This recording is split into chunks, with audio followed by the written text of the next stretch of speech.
Bonjour, le retour de l'hydrolienne à Brest, les portes ouvertes au centre de maintenance du tram à Brest et la sécurité en mer. C'est dans l'actualité de ce vendredi 20 janvier 2012. On en parle tout au long de ce journal avec Arnaud Blin, journaliste à l'AFP. Bienvenue dans ce journal. Elle est arrivée dans le port de Brest dans la nuit de jeudi à vendredi. C'est l'hydrolienne. Elle a terminé sa première phase de test au large de Bréa. Et pour EDF, le promoteur, l'hélice géante, a bien fonctionné. Le point avec Vincent Denby-Wilkes au micro d'Erwan Lousseau. La machine d'abord ressort en état, elle n'a pas subi de dégâts particuliers pendant ces 3 mois de test, ce qui est déjà un premier point important. Deuxième point, la turbine tourne correctement, c'est un autre point absolument fondamental, eu égard au caractère très innovant de cette technologie sans axe central. Donc il n'y a pas d'interrogation particulière sur la rotation de ces turbines, dans les deux sens d'ailleurs au passage.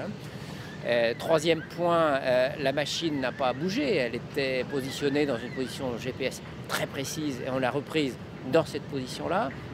Donc tout ça, c'est très encourageant. Il y avait quelques petits problèmes d'étanchéité et ça fait partie des éléments qu'il faut améliorer pour la deuxième phase de test avant la fin du premier semestre. Et donc ce sont ces éléments-là, plus tout ce qui sera donné par les capteurs, qui vont être travaillés sur les semaines qui viennent. Parallèlement, il faut mettre en place les autres éléments du programme, en particulier le poste de raccordement à terre, dont la construction démarrera en principe fin février à l'Anse de Launay à Plouvalanec. Par ailleurs, la pose du cap sous-marin qui devrait intervenir fin mai. Et puis à partir de là, donc, on aura l'ensemble des éléments pour poursuivre la deuxième phase du programme, c'est-à-dire en fait 4 machines avec immersion, raccordement réseau électrique et production d'électricité. Arnaud, bonjour. Vous vous êtes intéressé donc à l'hydrolienne, à ces hélices géantes qui produisent de l'électricité au fond de la mer grâce au courant marin. Quels sont les avantages de ces engins ? Ça pollue pas. D'abord, bonsoir. Le gros avantage, c'est que ça pollue pas. Donc, à terme, le parc qui va être installé, donc 4 machines, comme ça a été dit comme ça a été dit dans le reportage, devrait pouvoir alimenter en électricité à peu près 2000 foyers. C'est donc utiliser la force du courant. Ça aussi, c'est un des avantages. C'est une source inépuisable. Totalement inépuisable, d'autant que tout autour de la Bretagne, il y a pas mal de zones où il y a des forts courants. Donc ici, au large de Bréa, le Fromveur qui devrait être exploité aussi en Bretagne Sud. Donc des ressources qui peuvent être exploitées relativement facilement.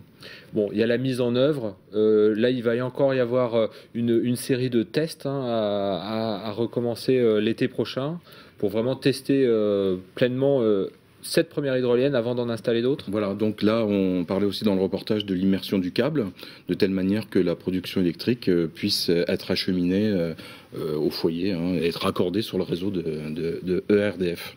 Arnaud, les limites de cette hydrolienne, quand même, il y en a ? Oui, la limite, c'est le courant. Donc en Méditerranée, par exemple, pas d'hydrolienne, il n'y en aura certainement pas.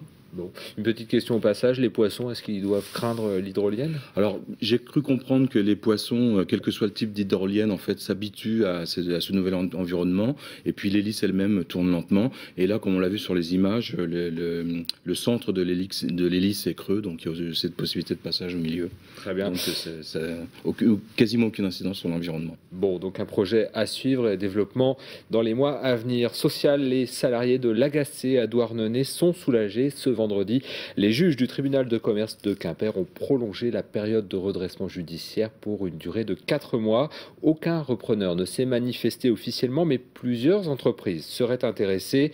Les délégués du personnel n'ont pas voulu communiquer les noms de ces entreprises.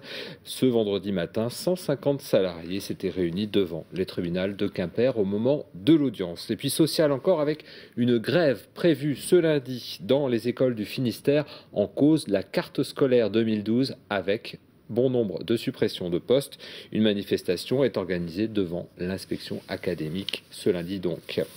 Le tram, comme vous ne le verrez jamais ce week-end, il sera possible en effet de visiter les coulisses du centre de maintenance, le bâtiment où seront stockées et entretenues les rames de tram. Eh bien, ce bâtiment ouvre ses portes de 10h à 18h sans interruption ce samedi et ce dimanche. Un petit aperçu en avant-première avec Pauline Ferco. C'est d'ici que partira chaque matin le tramway brestois. C'est là que les rames seront nettoyées, entretenues, réparées, Bref, un atelier géant au terminus de la ligne. Cette base de maintenance abrite aussi le poste de commande chargé de réguler le trafic. Pour faire fonctionner ce grand pôle, il a fallu embaucher une quarantaine de personnes pour compléter les équipes de Bibus et aujourd'hui, l'heure est à la formation. Et la difficulté pour nous, c'est que c'est pour une partie des nouveaux métiers. Alors la conduite tram, on fait partie d'un groupe où il y a des réseaux qui sont des tramways, donc on a été s'entraîner, on a été voir comment ça se passait. On a conçu on a formé des formateurs qui eux-mêmes forment des formateurs qui vont former les conducteurs avec les débuts de formation conducteur en janvier. Donc ça fait 1 an qu'on y travaille.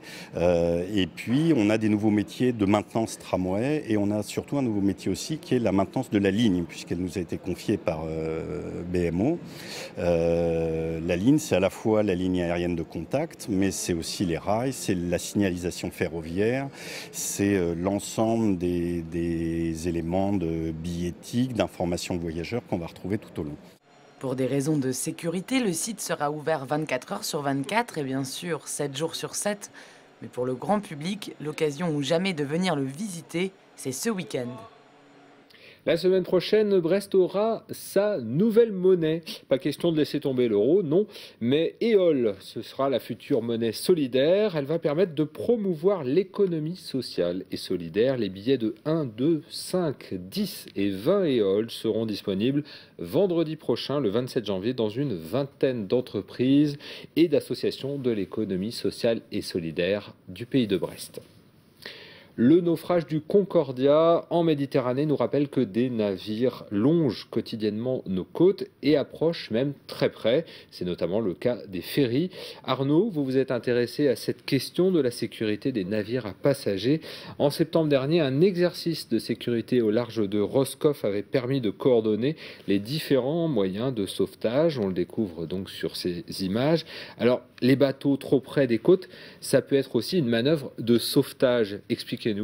Alors oui, après une petite enquête suite au drame du Concordia, en cas d'avarie grave, les commandants ont pour règle de se rapprocher le plus proche, à proximité de la côte, pour pouvoir faciliter l'évacuation. Donc on peut aussi comprendre que en cas d'accident, le bateau soit amené à la côte pour pouvoir faciliter l'évacuation. Rien à voir avec la parade, bien sûr. Rien à voir avec la parade, puisque la parade, la révérence... donc les paquebots au large de l'île italienne. Là, c'est visiblement, d'après les professionnels de la mer, d'après les marins, c'est une faute. Donc le bateau n'avait rien à faire à une telle proximité de la côte.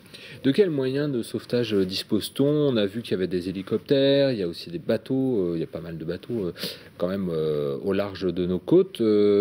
Évacuer un navire de passagers, ça prendrait des heures, voire des jours. Voilà, le problème il est là, c'est-à-dire que sur un ferry comme le Costa où il y avait un petit peu plus de presque 5000 personnes, 4000, un petit peu aux alentours de 4000 personnes si mon souvenir est bon, avec le gigantisme programmé de ces bateaux qui va monter bien au-delà, donc on parle aujourd'hui de 8 ou 9 000 personnes, de véritables villes flottantes, évacuer un bateau avec énormément de gens à bord, ça risque de poser des problèmes.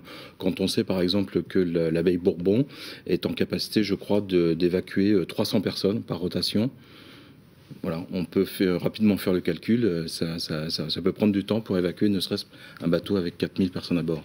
Arnaud, depuis peu, les ferries sont autorisés à passer encore plus près des côtes, notamment certains ferries qui ont l'habitude de longer la Bretagne et de passer par exemple entre la Pointe-Bretagne et Ouessant. Est-ce que c'est pas un peu dangereux? Alors, a priori non, puisque je pense que les deux choses sont totalement distinctes. Là, il s'agit absolument pas de révérence. On vient pas faire coucou le long de la côte, c'est pas ça.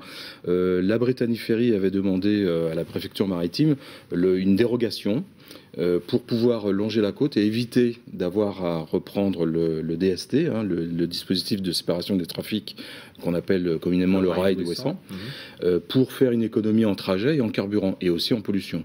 Alors la préfecture maritime a mis en place... c'est très encadré. C'est très encadré. Les bateaux vont être habilités à ce passage et les commandants aussi. Merci Arnaud de nous avoir éclairé sur ce point du sauvetage en mer des passagers. On se retrouve lundi pour un nouveau point sur l'information et vous retrouverez Marina d'été à cette même place. Bonne soirée et bon week-end à vous.